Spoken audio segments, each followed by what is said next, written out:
Bonjour frères et sœurs et merci de votre fidélité.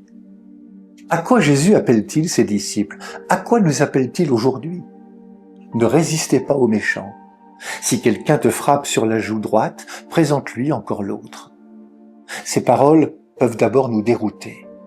Elles semblent évoquer faiblesse ou soumission.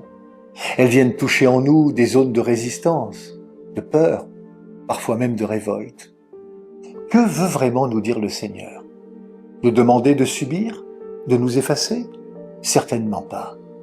Il nous conduit plus loin. Jésus nous révèle un chemin de liberté intérieure, un chemin qu'il a lui-même pris. Jésus ne prône ni la passivité, ni la résignation. Il ouvre un chemin autrement plus exigeant, celui de vaincre le mal par le bien. L'apôtre Paul l'exprimera clairement. Ne te laisse pas vaincre par le mal, mais sois vainqueur du mal par le bien. Contemplons Jésus lui-même. Face à la violence, il ne répond pas par la violence. Devant ses bourreaux, il ne subit pas simplement, il se donne.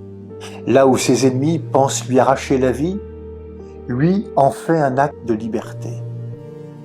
Ma vie, nul ne la prend, mais c'est moi qui la donne. Ainsi tendre l'autre joue, donner son manteau, ne pas refuser à celui qui demande, ne sont pas des gestes de faiblesse, mais des actes de liberté. Celui qui agit ainsi demeure maître de lui-même parce qu'il choisit le bien, même au cœur de l'injustice. Laissons-nous interroger. Où suis-je encore tenté de riposter, de me défendre, de rendre le mal pour le mal? Où le Seigneur m'appelle-t-il à poser un acte de paix, un geste gratuit, un pas de plus dans le don? Ce chemin n'est pas d'abord un effort. Il est une grâce à accueillir. Il suppose de demeurer en Dieu, de recevoir de lui un cœur nouveau. Nous sommes ici au cœur de l'esprit des béatitudes. Heureux les artisans de paix, car ils seront appelés fils de Dieu. Une telle attitude ne va pas de soi. Elle demande un cœur éclairé, transformé par la grâce de Dieu.